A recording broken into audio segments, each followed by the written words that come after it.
DMEA autonomy. I think I've got you for about 10 minutes, so anyway.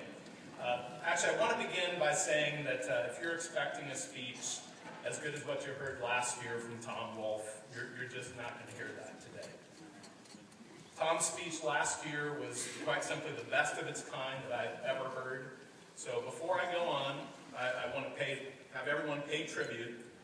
And in Tom's ideal world, it wouldn't be a moment of silence. In Tom's ideal world, we do probably raise a glass as something stout, for example.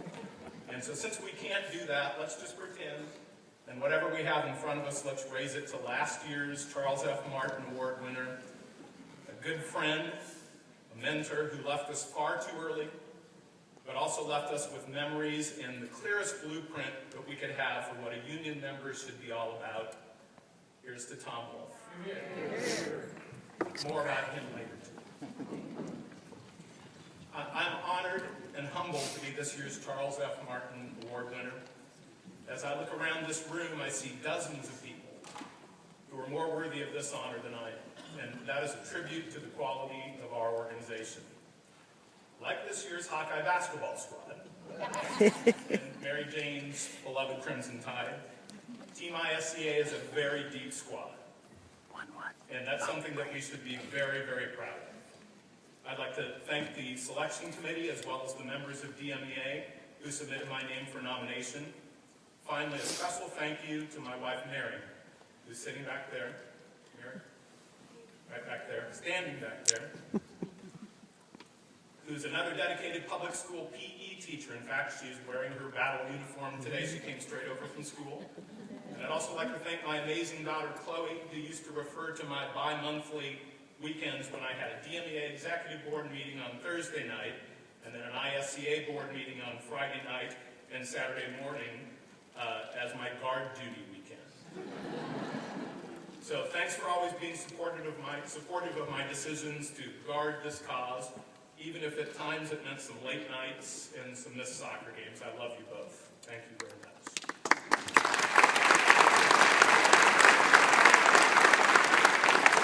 Today I'd like to talk about why the actions we take right now as teachers and as a teachers union in defense of public education and an equal and just society may be the most important actions that we take in our lifetimes. Public education is under attack in this country, and it's not just any attack. This one could be the big one, potentially the last stand, funded by billionaires like Bill Gates and supported for the first time by both major political parties. Rutgers law professor Paul Trachtenberg, who may well be the only member of the Rutgers faculty who's not being investigated for hitting his players or his students. Rutgers law professor Paul Trachtenberg said this: "This is a very dangerous moment for public education. Instead of facing up to our responsibilities to support the schools, we are tearing them apart. We are destroying the very values that created the public school system. Public schooling is a value as well as an institution, fostering a democratic, egalitarian America. Reject that value and you change the country in unknowable, maybe dangerous ways." So what kinds of policies attack the value of public education?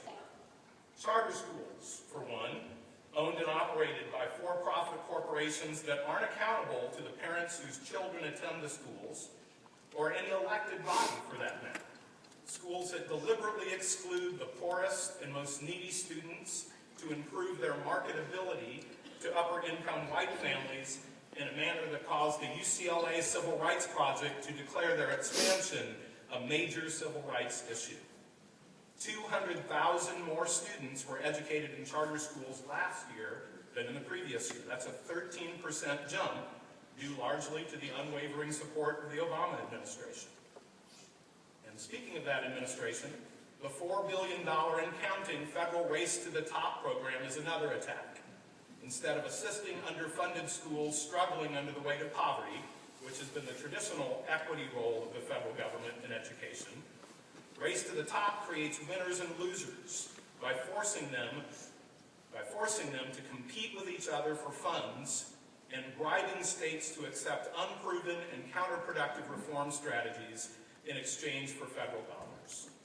In my mind, making poor kids compete for a civil right is wrong.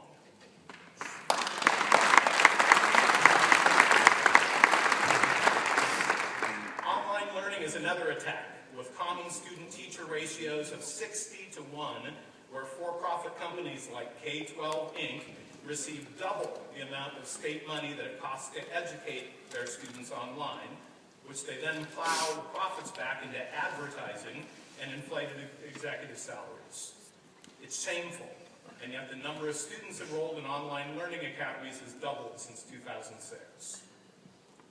At the same time that the institution of public education is under attack, so are public sector unions, and especially our union, the teachers' unions. That is not a coincidence. It's a coordinated assault that seeks a fundamental transformation of the American economy as its end. It seeks a rapid race to the bottom, where the 36% of public sector workers who are unionized see their hard-earned, collectively bargained, purely middle-class wages and benefits slashed and burned to the levels of the non-unionized and unprotected private sector.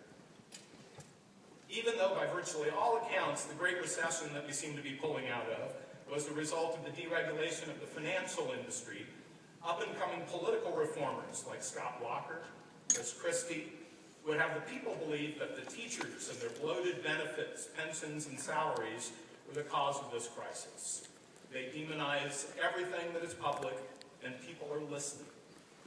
Even though America's education crisis lies almost solely in the 36% of American schools with poverty rates of 50% or more, and by the way, did you know that 64% of all U.S. students attend schools that if they were a nation would rank in the top 10 in the world on the PISA exam that Lily mentioned this morning? 64%. The corporate education reformers like Michelle Rhee spend millions of dollars to convince Americans that teacher tenure and poor teacher evaluation systems are at the heart of this crisis, and that teachers who dare speak of poverty as an obstacle to learning are making excuses. It's a double-barreled attack, and people are listening. So what do? Stakes are high. One education researcher said that the question of whether teachers' unions will organize the scale of struggle necessary to defend public schools and their employees across the country is one that will come to define both the quality of public education and the very nature of employment in the United States. So I'll never have another captive audience for an opportunity like this again. So in Senator Chelgren's words, I'm going to empty my clip today with 3 humble suggestions.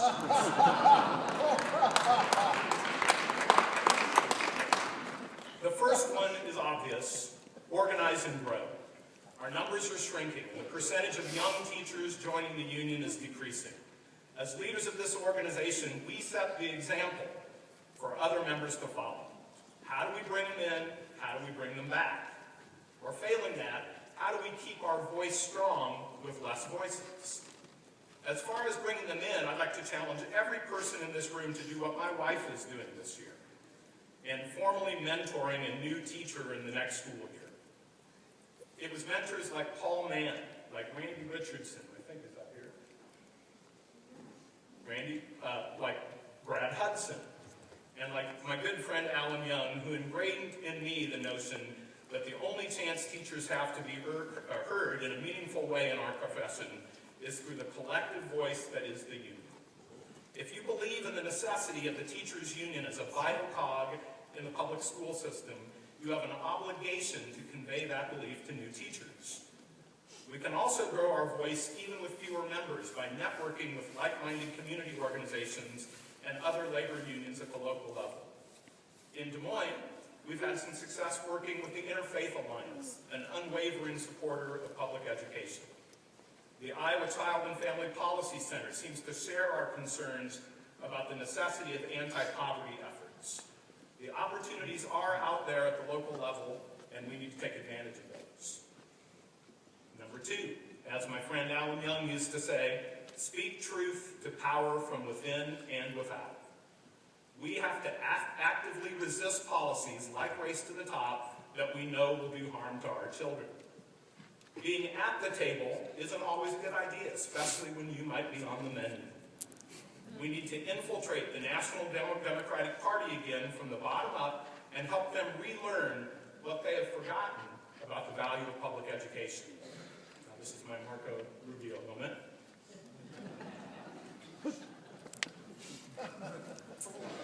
Our position as hosts of the first in the nation presidential contest gives us a unique opportunity to do just that. At the same time, we have to redouble our efforts on behalf of the Iowa Democratic Party, especially those in the Iowa Senate who have been unqualified heroes in the fight to save public education in this state.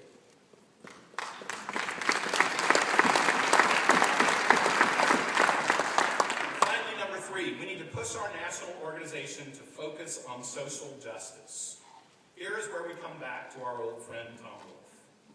As chair of the Peace and Justice Caucus, Tom didn't get a lot of resolutions passed at this assembly.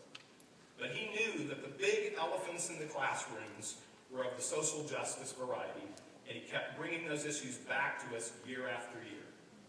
I'm here to suggest that poverty is the big elephant in the room, and we have to keep bringing that back to our national organization year after year after year.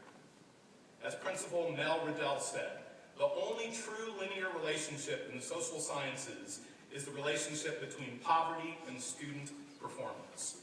While there is no relationship between poverty and ability, the relationship between poverty and achievement is almost foolproof. To deny that poverty is a factor to be overcome, as opposed to an excuse, is to deny the reality that all educators, human service workers, law enforcement officers, medical professionals, and religious clergy know and have known for years.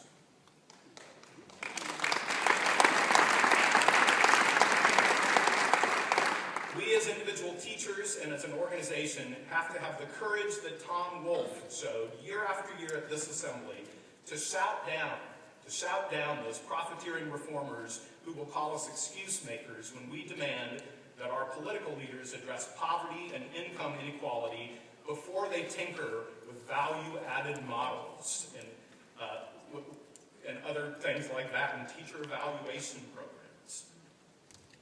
While we may get frustrated and not always agree with everything our national organization says or does, the NEA is best equipped among the teachers' unions to present a progressive anti-poverty and income equality agenda. As proof, look no further than the 2 national conventions of the AFT and the NEA in 2010. I bet a lot of you were at that RA. The keynote speaker at the NEA RA was Diane Ravitch. AFT offered none other than Bill Gates. Professor of Education David Berliner said, the best way to improve America's schools is through jobs that provide families living wages. It is inequality in income and the poverty that accompanies such inequality that matters most for education. Who, I ask you, is in a better position to bring forth this argument on behalf of our children, more of whom live in poverty now than since the Great Depression, than the nation's largest education labor union? We will be massively outspent by the other side, but we will have right on our side. Thank you again for this honor and for everything that you do for our organization.